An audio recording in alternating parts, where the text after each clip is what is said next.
SJ. Welcome to Mvskoke Radio, your weekly source for tribal and community news, interesting guests and discussions, plus a local events calendar.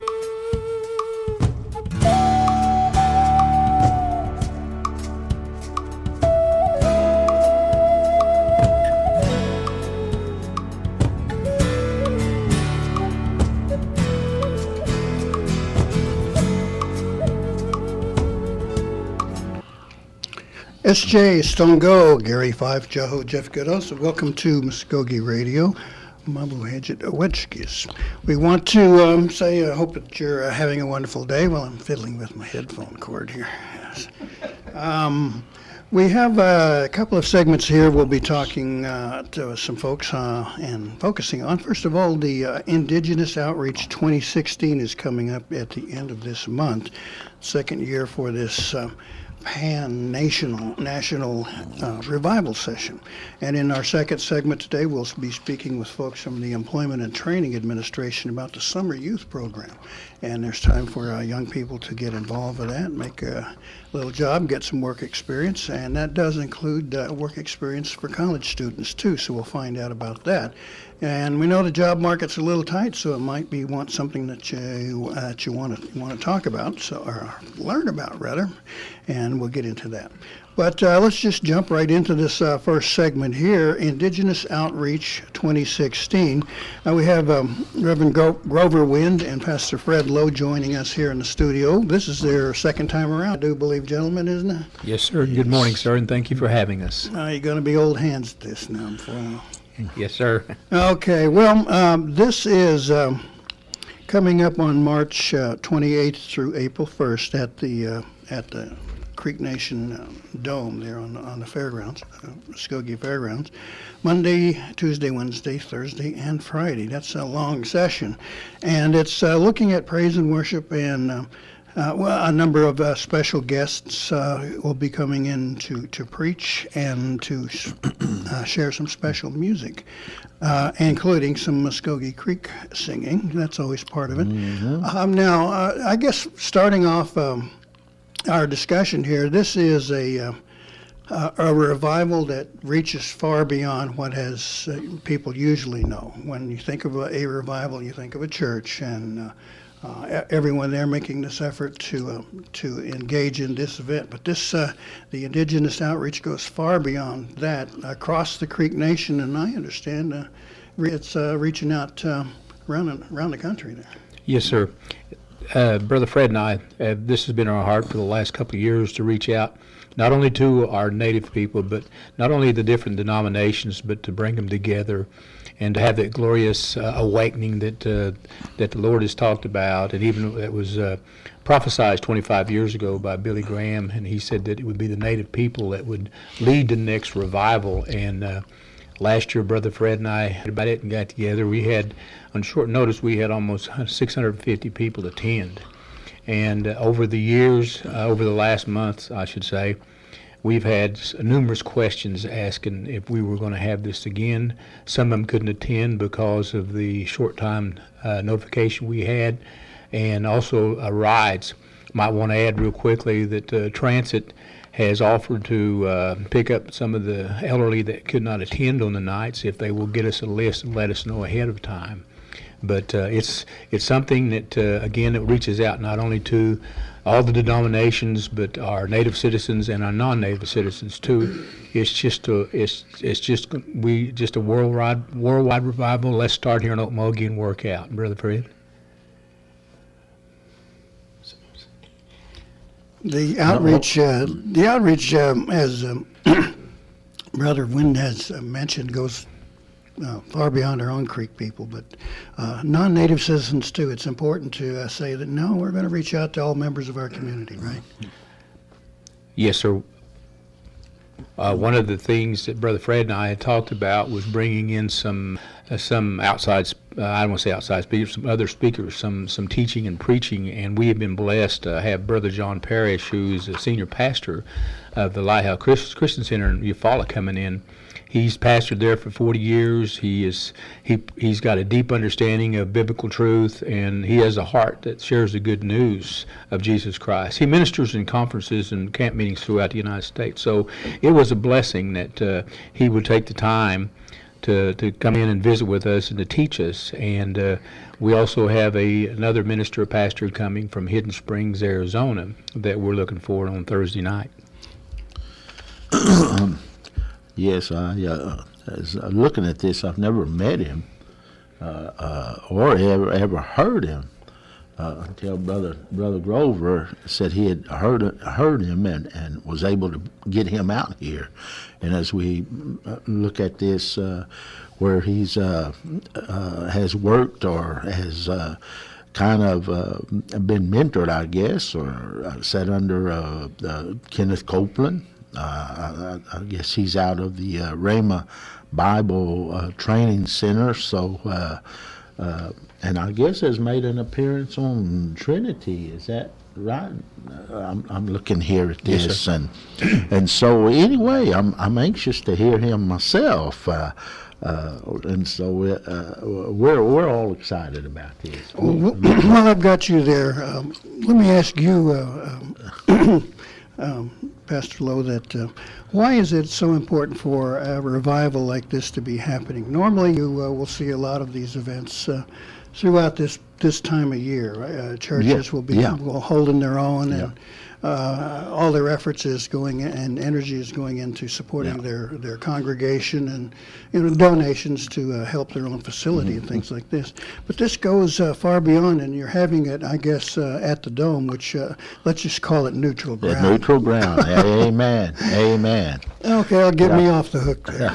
Now, but why is it so important for this to happen, do you feel? I think that a lot of times one of the things that we wanted to look at was saying, hey, it's time that God's people came together.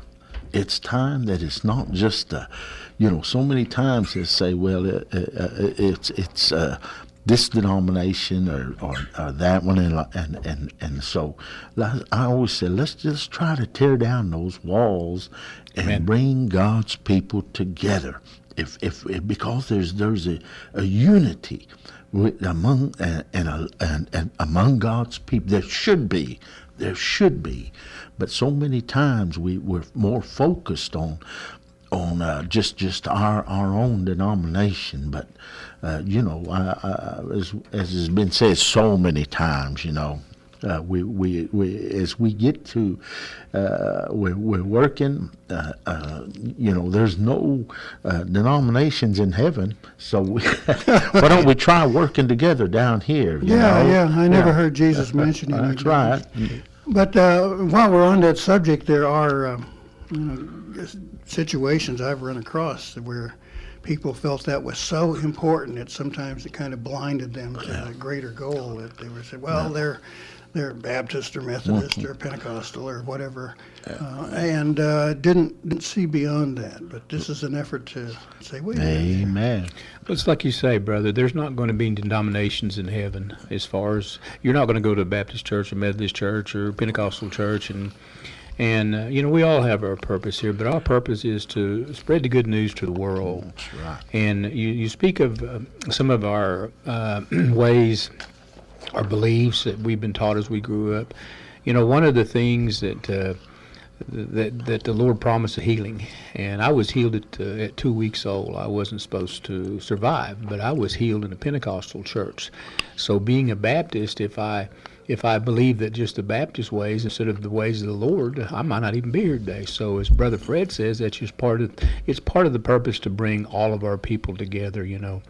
We were speaking a little bit about Brother Bennett here. I got to hear him 3 years ago, and brings an awesome message. And he travels. He's got a ministry that travels to all the various our native people. He's been to Blackfeet. He's been to the Crow. He's been international. He's been to Cherokee. He's been to Cheyennes. He's the Choctaws. And his goal is to reach out and do much what Brother Fred and I are talking about here. Let's start this revival. Let's bring our people together. you were speaking of the singing. One of the things that our praise and worship is so important is in all 5 nights we're going to have the praise and worship to glorify the Lord, to bring in our message. But it's just, again, Brother Fred and I spoke about this sometime, and it's just something the Lord has laid on our heart to do. We believe in a tremendous success because it's about God. It's not about Brother Fred and myself. It's not the glory for us. It's for the Lord. Now, you've shared some information with me about some of your speakers and people who will be sharing their message. This gentleman, Elson Bennett, comes from the Southwest, I understand. And what is this gentleman a Navajo? Do you know? Yes, he's Navajo. Yes, sir. Okay, right. And Callie Bennett, is that? That's his daughter. That's his daughter. Yes. Okay, good. She is. She will do praise and worship for him Thursday night. She does a special singing for him, and she follows him or goes with him in his ministry. And she's. So, like I said, she will be singing and praise and worship for him before he speaks. Mm-hmm. And as you were mentioning, of course, Brother Monday night, if I might, Brother John Parrish will open it up, and Brother Parrish again. He's very prophetic. He's very. I say he preaches when he teaches. I've learned a lot from him over the years. And then Wednesday night, Brother Lowe will be speaking, and Thursday night, that's when Pastor Ellison Bennett will be there. And then Friday night we have Brother Charles Son McHenry, who has a testimony that will just tear your heart. He's got an awesome testimony. The Bennetts, though, will be sort of like let's call them the headliners. Yes, sir. Yes, sir. To borrow a show Yes, business term there, but they go far deeper in the message they're sharing there. Now, what has been the reaction? Now, this will be your second year for this event for the Indigenous Outreach, and what are the numbers that you're seeing, and what kind of people are coming in? I presume there's going to be a real mix of folks. Anyone want to take a stab at that? Yes, we had close to 650 last year, and we was placed. Brother Fred and I were talking about it, and I was telling him that if just half the people that we have talked to show up this year, we'll have well over 1,000 attending this year. And again, it's just to hear the message, of good news. The mix has been surprising. We're talking about denominations, but it's been Methodist, it's been Baptist, it's been Pentecostal, it's been our native citizens, it's been our non-native citizens. All are anxious about this revival. And again, Brother Gary, that's what it's all about. We're all one people under God. So I think also that it's when you have something like last year when we started. When things begin to come together, it has to be the Lord. And then you wonder, well, are we supposed to carry on?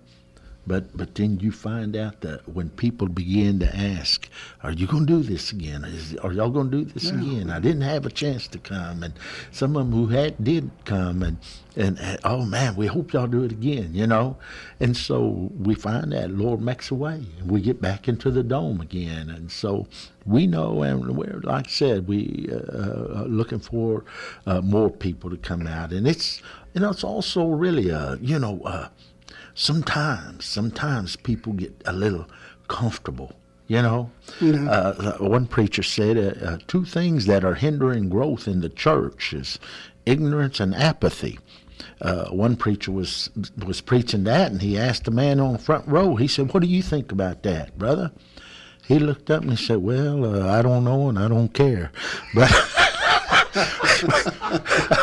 so anyway, it's kind of a wake-up call. Let's get back to being on fire. Yeah, there's nothing like being honest, I guess. Amen. Brother Fred's talking about that, but and sometimes in speaking to some of our congregation, I'll remind them. I grew up in Okemah High Spring Church, and my grandparents raised me, and I can remember as a young child looking down at the front of the church at the Amen corners and seeing our men and our women, our elderly women, standing and praising the Lord, waving handkerchiefs, and even falling out. And at the time, I didn't know what it was. I remember asking my grandfather, I said, Grandpa, are they okay? Are they sick?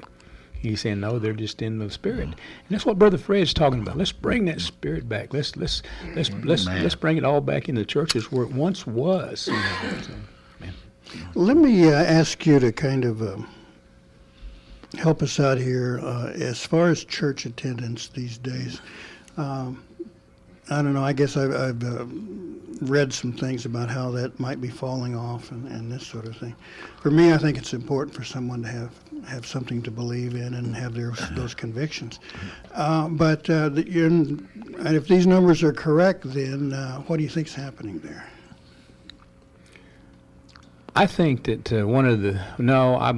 I believe this, that one of the things, and Brother Fred and again I've discussed, is the people are hungry, and they're wanting to be fed the Word, and bringing them back in and feeding them the Word. And I'm not saying that we're not, I have to be careful how I say this by all means, but they're just hungry for, the world is going to give them something. The world is going to offer them something, and we need to offer them, peace and happiness and love here also. But Brother Fred?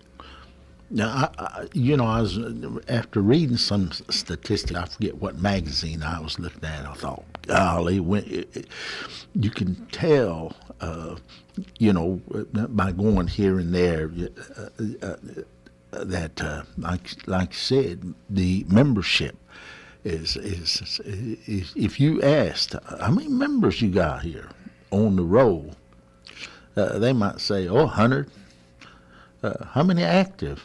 About 10, because it's just really fun. But we have to think of ways, and I'm not talking gimmicks. Mm-hmm. I'm talking about ways of how do we minister to young people too. There's so much that gets their attention. How do we minister to them, and how do we make, because people think this much. Well, church is boring, and so until we can begin to tell them it's an exciting life, mm-hmm.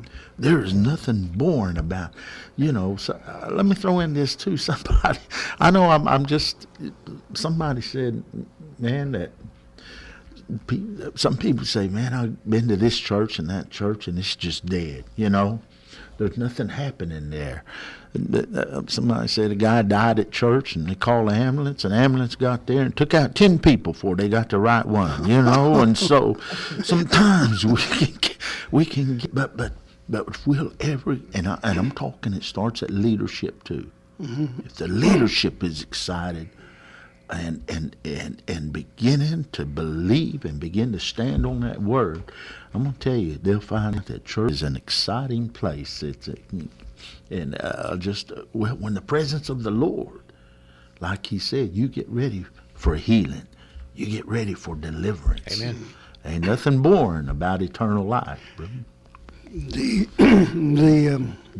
TV channels are full of programs with these big elaborate churches, mega churches, and people acting kind of like movie stars almost as they spread their message. And there's a lot of fancy lighting and huge choirs and a lot of show business gimmicks, as you said. Now, is that an answer? Is that something you're comfortable with? And they flash the cameras across the audience and the congregation. They've got all these people there. I don't know, is it working? I mean, is that a way? I mean, I don't want to put you on the spot too much here, but, you see that. I personally kind of go, well, I don't know. I remember just a little guy, standing in the pulpit in this little church, and I got more out of that than I did these big flashing productions. Well, Brother Gary, I know Brother Fred could probably answer it a little better than I can, but I just like to interject something here in that respect. And I think a lot of times you see in these churches in that respect is you don't hear. You hear more, as they say, sermons that do the itchy ears. They're there for, as you said, they're there for show. They're there for theatrics, and often more than often not, you do not hear. shall I say it, fire and brimstone preached. It's all good. Everything's good. Everybody's going to heaven, and God does want you to go to heaven. But some of these very ministers and pastors you're talking about are saying sin is okay, and that's that. And sadly enough, some of the world wants to hear that sin is okay, so they will attend these churches. But Brother Fred, I'm sorry. Oh, you just about. I know it's an easy target, but you always think, okay, well, when are they going to get around to passing around the collection plate and sign all these pledges, for a couple $100 a month? And you bet. Then you hear the stories of somebody, buying a fancy RV for their dogs, and you bet. A jet. Yeah, a jet. I was going to get to that one. $23 million so this guy can sit in a jet. And I think, jet.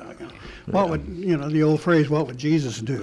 And didn't he drive the money changers out of the temple? That kind of thing. Amen. Amen.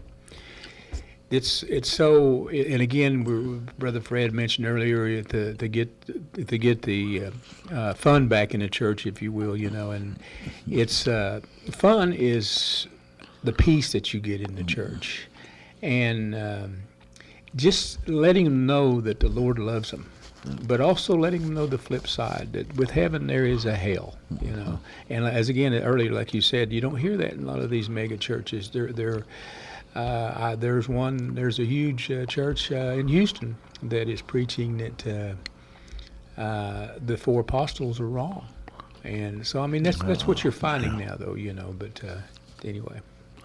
I think, like you said, a lot of the main focus, a lot of them, I watch some, and it's always,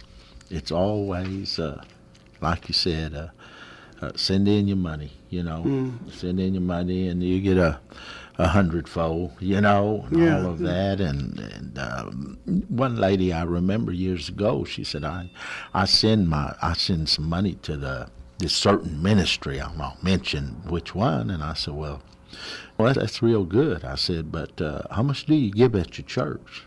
Yeah. I was going to get to that. One of these guys who's out there doing this flashy stuff is actually named $1, and that just turns me off completely. I said, it'll be a cold day and where before I'm going to send that guy any money. But I'm thinking, if you really want to support the work that's being done there and the message, you've got your own churches. That's right. And they're, pretty much in a darn sight needier spot than this guy. So, if you support your own church, you've got pastors and people you can build that relationship with, and attend that thing where you're comfortable. That's right.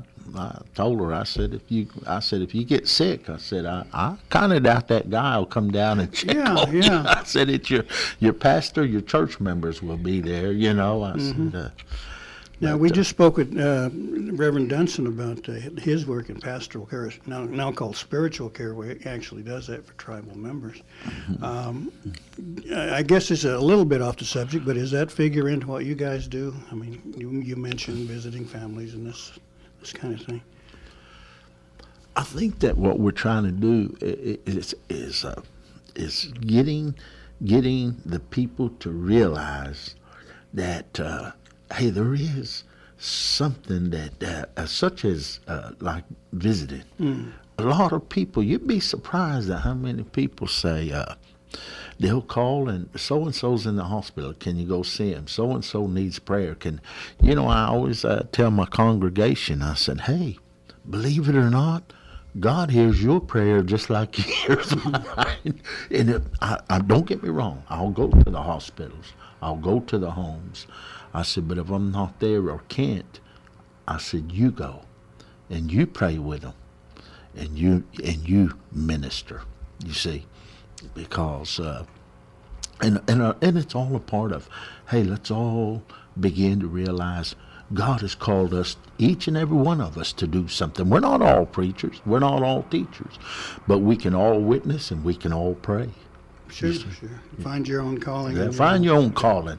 Amen. That's what we're looking for. Let's grow up. I'll tell you, I don't mind feeding. I don't mind giving milk to new converts. That's what we're supposed to do. I don't mind feeding them milk, but I'm tired of moving their beard and mustache out of the way.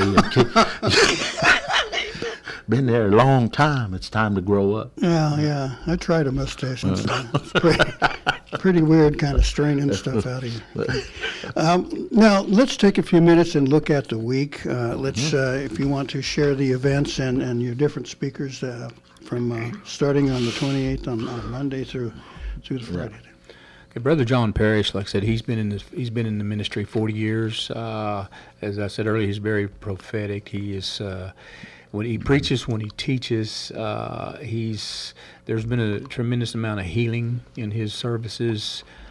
He's just an awesome preacher. I have 3 mentors in my walk with the Lord, and Brother Parrish is one of them, and I attended on and off his church for many years, and he's just, and again, like Brother Bennett, I felt so blessed when he found out the ministry that we were doing with our native people. He wanted to be a part of it, and Brother Parrish, he's usually going to the different places, Florida, Tennessee, and everything. But he said, "No, I'll make time in my schedule to be at your revival." He says, he just had a heart for it. So, and then of course, as I say, the quietest one is on Tuesday night, and that's myself. But Wednesday night, Brother Fred Lowe. Everybody knows Brother Fred Lowe. He's been in the ministry for years. Another one of my mentors, and I remember one of his sermons early on. He said, "You can have fun at church," and so often the world says you can't. But Brother Lowe has he's just. I know he's sitting here, but I'll tell you, he's just an awesome preacher. I enjoy hearing him, and you'll get your blessings from both of these gentlemen when you come out. And I'll let him talk about Brother Bennett. Well, like I said, I don't know Brother Bennett. I'm anxious to get acquainted with him and get to know him a little better. Just by reading the letter he sent out, I think we're all anxious to really hear him and get to know him a little better. And Friday on Charles Son McHenry out of Broken Arrow Methodist Church up there. Really a young man that really he's a ball of fire, I tell you. And the Creek hymns, they'll raise the roof, you see. So we really enjoy him. Well, those hymns are always so powerful. Oh, yes. Normally, I remember some gentleman with a huge, deep bass voice that always starts off a hymn. And I've seen several of them, but it always struck me as how it can reach into you and kind of make you shake. If I may, on Brother Bennett, he's going to be in Wednesday. He'll be at a church Wednesday night, and he'll be at a church with us Thursday night. He's got another church he's going to be at Saturday morning, and he's going to be at Brother Fred Lowe Sunday. Mm-hmm. So he's he's an outstanding. He's a very anointed minister that. You'll learn from him when you hear him. Well, it sounds like you've got a very imposing lineup here of speakers, including yourselves, you gentlemen, that will make quite an impression on those folks who show up. Right. Now, let me ask you to give me a guesstimate, if you will. Like, either of you have a feeling for how many Creek people are involved with a different church of one sort or another? Are you talking about membership in the church? Or attending, or that kind of. Do you have a percentage or a feel for something like that? Just a church alone, Brother Fred. Would you say the average congregation is probably 45? If that much, yes. Yeah. Mm-hmm. When you talk to the person out there, most of them a lot of them say, "Well, I grew up at this church," or sure, "I'm a member." But when you look at the attendance of people, mm-hmm.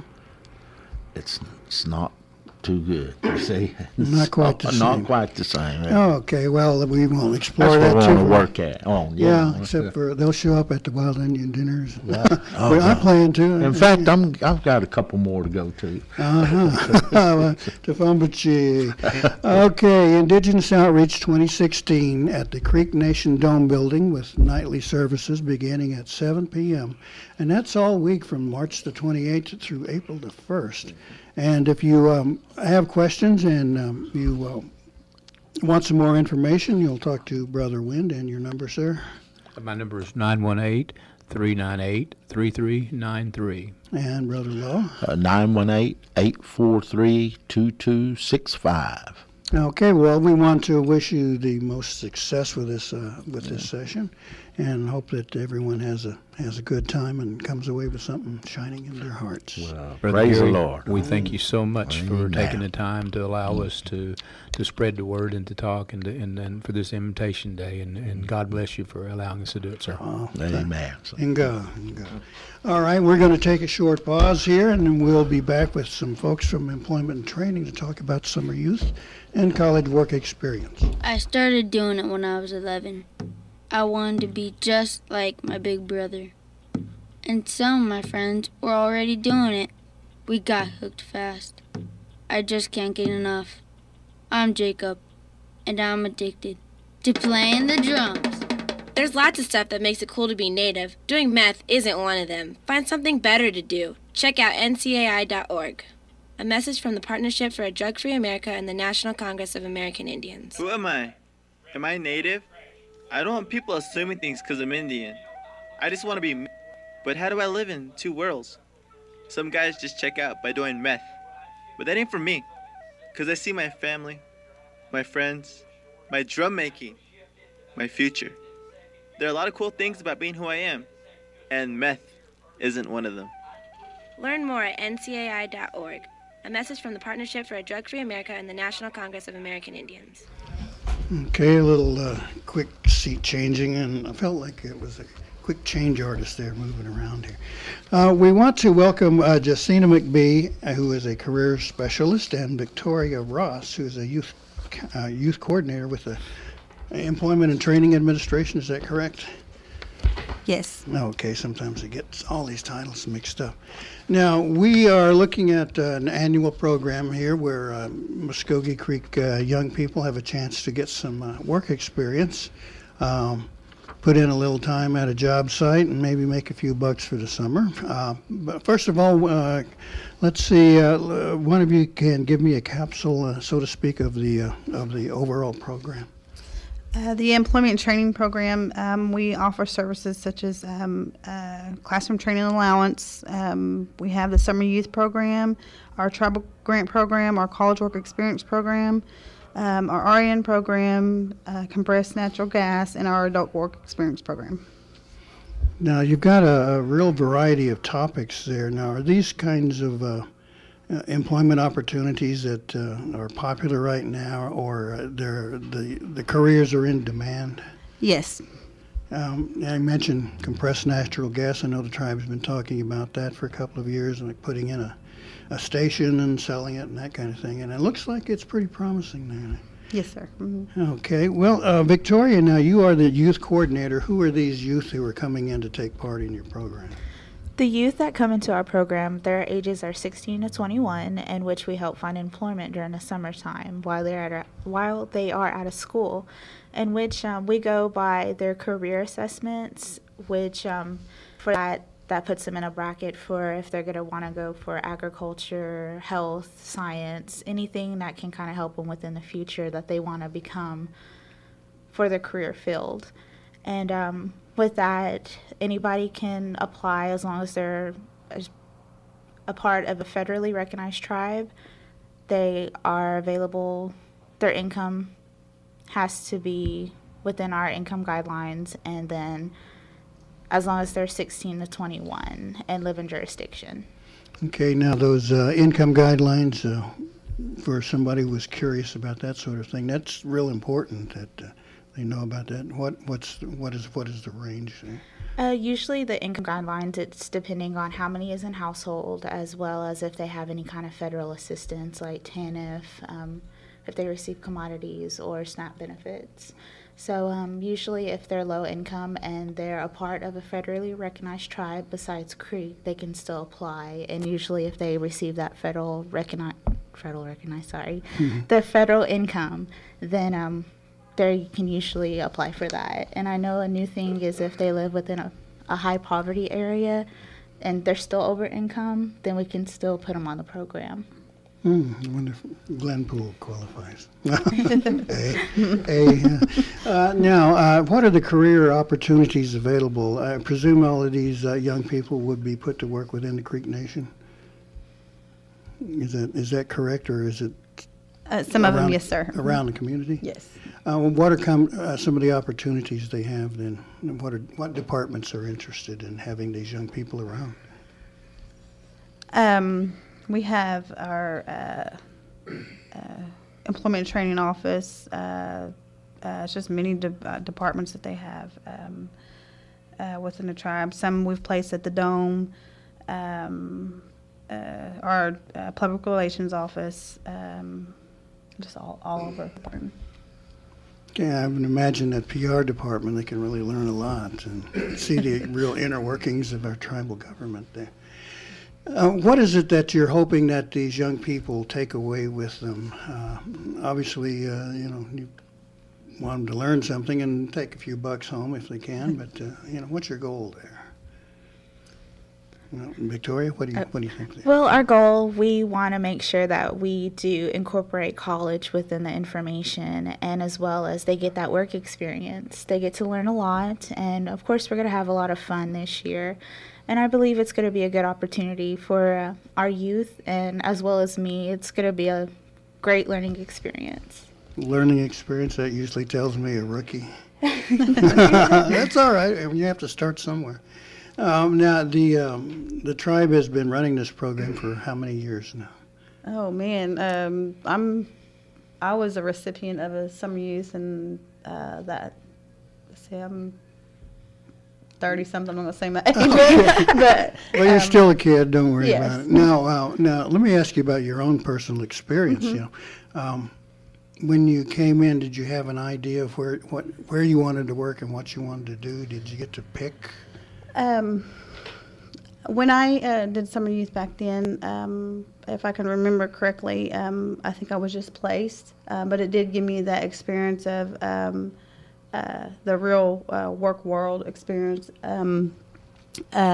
such as being on time, being professional in an office setting, customer service. I learned workplace experience.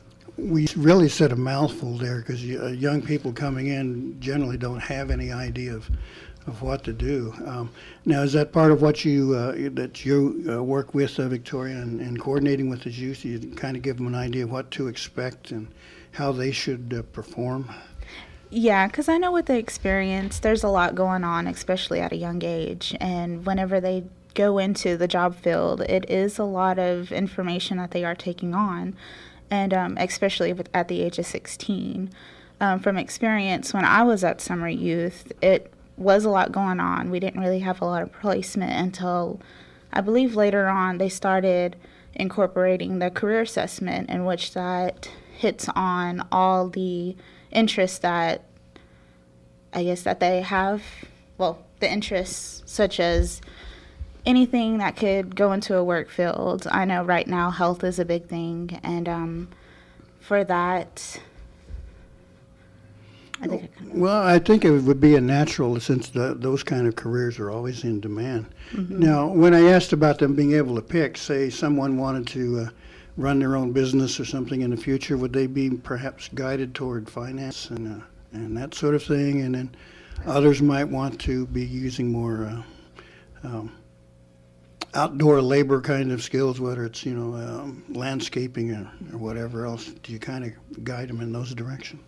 Yes. Sometimes too, whenever they want to come in and pick, what field they want to go into. We allow them to go into that field, and then sometimes they end up coming back and saying, this is not what I want. So they get a hands-on experience of that way. It can kind of guide them and say, okay, what field they want to take when they get older.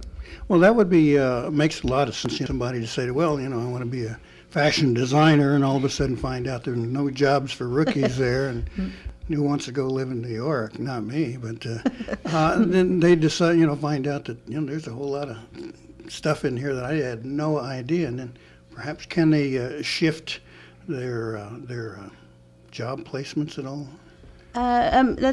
It just depends. Sometimes yes, but sometimes they're just required to stick it out just to show once they start something, just to stay there. Well, that in itself is important, and that shows you've got the intestinal fortitude to stick it out as you can. Sometimes Yes, you get in a job where you're not particularly happy, but for other reasons, you've got to keep it. Yes. It's like, you got to, as you get older, you got to feed your family or take care of the kids, or somebody might be ill, including yourself, and you've got to find some way to finance that sort of thing. So that's, truly a real skill there, and something that takes to the bank, so to speak. The placements that you make within the tribe are one thing, but do you reach out further into the community at all? Yes, we work with businesses in Tulsa, Mvskoke, Eufaula, just within our boundaries, so it's not always just within the tribe. Even if our satellite offices, some students are placed there too, so we work with outside businesses. Now, that sounds like a lot of energy is required there from you two, and a lot of resources are going to have to go into it. Now, how do you keep track of what they're doing? I mean, how do they report back to you and kind of prove that they were doing what they're supposed to be doing, so to speak? We hire summer youth counselors, and most of them are certified teachers that come, that since they're on furlough during the summer, they come and obtain employment within the nation. So we have summer youth counselors that are, some take up Mvskoke County, Tulsa County. We have one or two counselors for Okmulgee County or the complex kids. So we hire temporary counselors. I know young people can be kind of a rowdy lot from time to time and have their own sense of what they want to do and how they want to do it or not do it. How do you deal with those challenges like that? I mean, when somebody just doesn't quite fit and may have an attitude about it, and this sort of thing. Victoria, have you got some idea there? Well, I know if they have an attitude or anything of that nature. I know even though they are having a difficult time, there has to be a reason what's going on. So, of course, we have counseling available, which they'll come into our office and we'll ask them what's going on and if there's any way that we can have them benefit from working with us.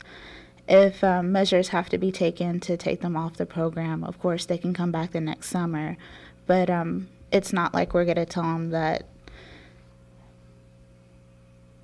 since you messed up, you're just going to have to leave. Of course, we're going to talk to them more about it and try to make it to where the situation's not vague, so they know for sure why they're ending the program and what we can do to kind of better them in the future. So it's not just stopping them at the point that they're at, just kind of work with them a little more. Has this happened very often? I mean, we have to say, well, look, you're just not working out, and the agency you're with isn't happy, and it looks like you're not happy either, so maybe we just ought to part ways. I mean, does that happen regularly, or is it a rare occurrence? Well, it's pretty rare. There's not a lot of, dropouts of the program or anything. Of course, we are aware of what's going on, and just to make sure that we do have that good communication, then I think it won't happen as much, because I know just having one stop in the program, that's still, we're not really failing them, but we feel like that they can understand more about what's going on and what they can better themselves with. And I believe that everybody on the program has the same opportunity, and I believe that sometimes it gets a little rough. Yeah, I can imagine. Yeah, where people just don't fit. Yeah. It's just not beat a dead horse. Now, do you try and connect these young people with fields that are in demand, like whether it's on to college and pursuing higher education, or perhaps something like OSU-IT, where there are trades skills available? Like I used to work for the electric utility in Anchorage, and I knew a lot of those guys climbing poles and Carhartts were making way more than I was, so, like, you don't have to go to college to make a really good living. So do you go that far and kind of give them some guidance? Yes, sometimes too. It's we talk to them about certifications that they can get as far, not in substitute of college, but just not all students are made for college. They might right. just be made for hands-on training. So yes, we talk to them about those options too. Now, do you have some events coming up where people can stop in and ask you questions? I know you were recently at the spring celebration, right? What did you hear from the people who came up to your table there? What were they asking about? Do you recall? I mean, I know that it was a day geared for having a lot of fun and games and that kind of thing, but do you have any conversations with any kids or their parents, perhaps, about future employment directions? I know a lot of them come up and ask about employment to see see what's available and what we do have to offer. I know we had some students for classroom trading come by asking about their timesheets and stuff like that. So a lot of the community can just pretty much already know of what programs we do have available, and then the new ones, they come by and ask what they need to bring. And of course, to our office, if you bring a resume and your tribal citizenship card, social security card, and a state ID, then we can go ahead and put them on our job search programs. And of course, we had information available in the bags, so they were able to kind of hit what programs we do have available, and of course our number was on there so they can contact us. The future is kind of rough right now, in particularly in Oklahoma. You got a huge state budget deficit. Tulsa's kind of getting their budget kind of stuck to them. Our tribe is now looking at some questions with our own budget, and I don't see any rapid, huge growth in our futures here.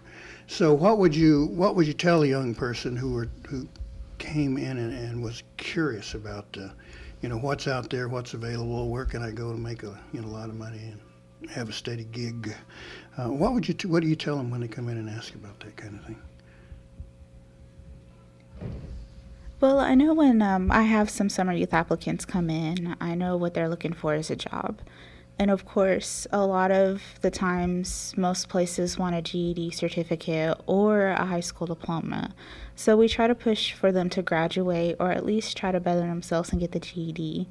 And for that, of course, we can help placements with our high risk as well as our other students who aren't high risk but they have a lot going for them. We can help them with the job search. I also kind of incorporate that college is very important and that if they do go to school, they can receive a higher income. And that would be a better benefit than just going to work straight out of high school. In which summer youth, because after graduation, summer youth is another opportunity to find permanent placement after the summer youth program is over. So there's a lot of things that we can hit on. And of course, we help with the tribal grants for our Creek citizens and our classroom training for the non-Creek citizens that are federally recognized tribes. And for sure that we do try and get the information for the federally recognized tribes, see what they do have available for other college tuitions. And of course, FAFSA, we help with that. So we kind of help them with whatever route they want to take. Now, you mentioned GEDs, and let's focus on that for a second or two. It's critical for a young person to have that pedigree, that either a high school diploma or a GED or something like that. Without it, you're sunk. I mean, you're going to get the dead-end jobs and this kind of thing. I knew a young man years ago who dropped out, quite frankly, because he said, well, I don't like that graduation stuff, you know. I don't care about caps and gowns or going to a prom. I'm just not into it, so I'm going to quit. And lo and behold, he's got his butt kicked royally when he got out and tried to find a job, and all he could do was find, you know, the bottom of the barrel kind of stuff where there's no future, no hope for him on a pay scale and stuff like that. So what would you say then if someone was curious and saying, well, you know, I'm considering just dropping out and doing this? How important would you say it is for them to have that certification, whether it's a GED or a diploma? It's very important. I know just from taking classes, there was a summary out there that by 2020, most employment agencies are going to require post-secondary education. So if they're going to require that, then they at least need to go get their GED or high school diploma. If they're a young age, 16 or 17, and they're still in high school, we try our best to work through with the reasons that why they're wanting to drop out and try to encourage them to stay in high school. I know it's harder at some colleges if they have a GED, and it's a little bit easier if they have their high school diploma. They go on and take their ACT test to get into college. It's just kind of hard at some colleges. Some thoughts on that, Victoria? Yeah, high school diploma is what is preferred, but I know for a GED, I know there's some students in high school, there's a lot going on, not only with wanting to graduate, but also family members can get sick, or of course something happens and they have to take care of their younger siblings. So I know a GED is one route to go. And it is important just to have that, because most workplaces do want it. And going to college you really need to have a GED or a high school diploma to just get an application in to apply for a college. So there's a lot that rides on those documentations. And I know having that it would make it easier, and especially in the employment field.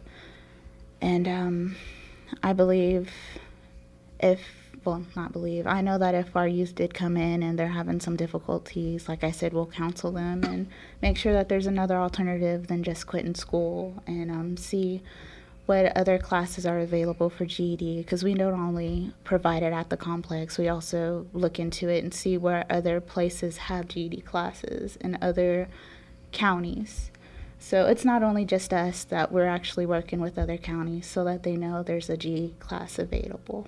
Right, and if a student has either the diploma or GED, it tells your employer that you're willing to stick it out and you have some worth ethic and a willingness to do that. And that means a lot, say if this guy's going to quit, then I don't need to have him on my staff. Yeah.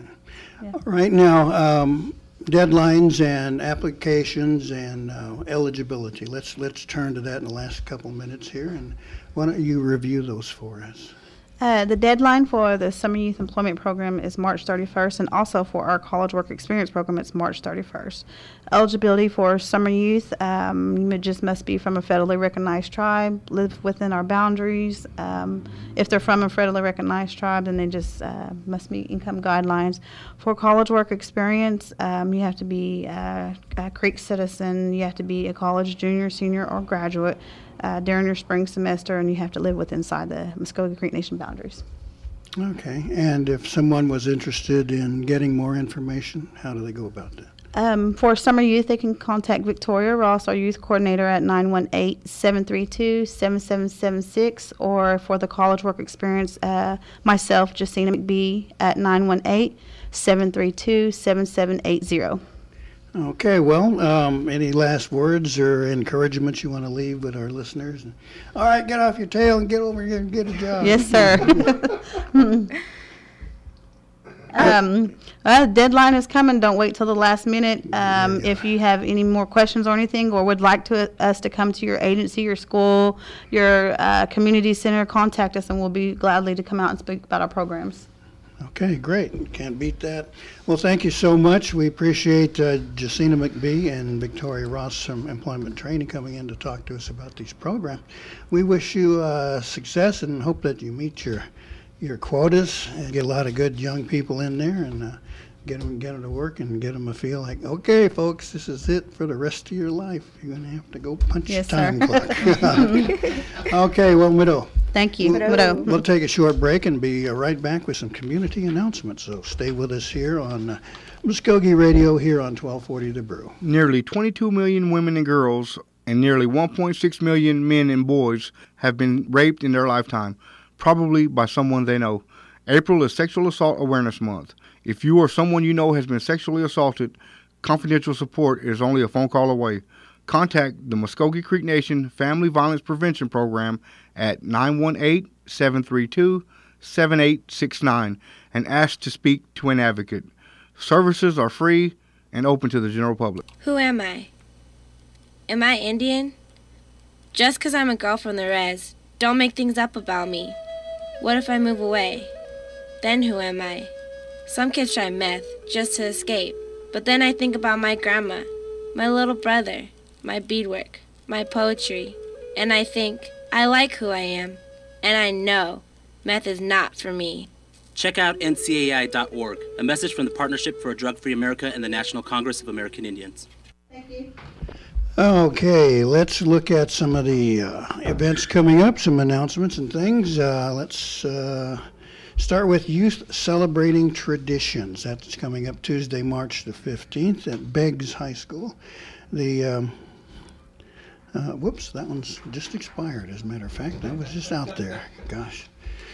Moving on, planning meeting for the College of Mvskoke Nation Spring Career Fair. The college invites all departments and organizations interested in participating in the Spring Career Fair. This meeting is Wednesday, March the 16th from 12 to 1, right after our show. So check out the College of Mvskoke Nation Student Success Center Conference Room. And lunch is provided, so can't beat that. The 26th Annual Trail of Hope Native American Sobriety Conference is coming up March 25th, 26th, and 27th at the Crown Plaza Southern Hills Hotel in Tulsa. On Friday, they have their opening session with a number of people who've walked this road and come back.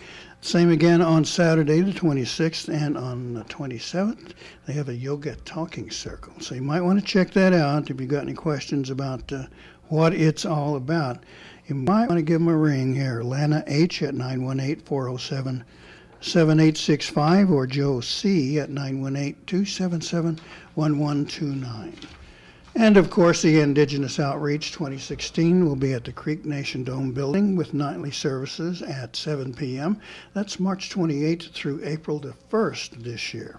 A number of pastors and speakers and Christian entertainers will be there, so you might want to check that out. Give Grover Wind a ring at 918-398-3393 or Fred Lowe at 918-843-2265. The Mvskoke Language Program Immersion Boot Camp is occurring June the 13th through the 17th in Hulbert, and I know that's a popular one. They maxed out their applications last year, and it looks like they might want to do it again. So if you're interested, you might want to get in on that. Deadline for applications will be March the 31st. Get a hold of the language program at 918-732-7600. And as an alternative, 732-7724. The McIntosh County 2016 Job Fair is coming up April the 1st on Friday from 9 to 1 in Eufaula at Mvskoke Creek Nation Community Center there on Burks Road. Dress for success as you meet your employers seeking applicants. So you might find a job on that one, and don't forget to bring copies of your resume. For more information, Ryan Davis, 918-682-3364 or Lisa Massett, 508-286-6667. Traditional meal fundraiser coming up Saturday, April the 2nd from 11 to 3. This is the Okmulgee Indian Baptist Church. So you might want to check that one out, and it looked like they got a heck of a menu there for additional foods. And for questions, get a hold of Fred Lowe at 918-843-2265. That's Saturday, April 2nd. Bible Study Conference, Women of Faith, on the 15th through the 16th in various locations, Sepulpa and Kenwood. Okmulgee Indian Baptist Church is coordinating, and get a hold of Fred Lowe again at 918-843-2265. Youth Leadership Summit Conference coming up. Behavioral Services is putting that one on. It's open to youth in grades 7 through 10, and they'll have breakout sessions, games, entertainment, and prizes. No cost, and lunch will be provided. That's on the 5th from 9:30 to 2:30. And for more information, 918-224-9307. Bacone College Powwow coming up on the 16th. Good powwow, all kinds of powwow dancers and different dances. For more information on that one, that is 918-360-6471. That's at Bacone on the 16th of April. Okay, I think we can squeeze one more in. Royalty information, if you're interested in the Miss Mvskoke Nation pageant or Mrs. Junior Miss Mvskoke, you want to get them. Show up on Wednesday the 23rd at the Okmulgee Elderly Nutrition Center from 6 to 8. Get a hold of Tara Beaver, 918-758-9769. That's all the time we have for announcements. This is Gary Fife saying thank you very much for listening. We hope you will stick with us here on 1240 The Brew, and Mado Mabo Hedgetsgood. Even the big hair 80s. 1240 The Brew plays only classic hits. 1240 KOKL, Okmulgee, Oklahoma. You've been listening to Mvskoke Radio. Join us again next week for more local, tribal, and community news and updates. Mado.